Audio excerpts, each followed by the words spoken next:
Hi, in this video I will show you how to import route from a Strava to your iGPSport cycling computer.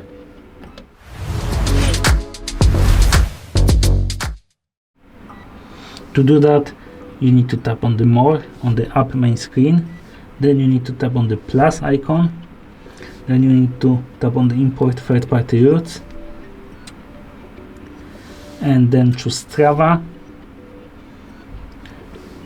and then tap on the Strava icon, and then log in into your Strava account, and you will be able to import routes directly from Strava. Thank you for watching. If you like this video, subscribe to our channel and give us a like.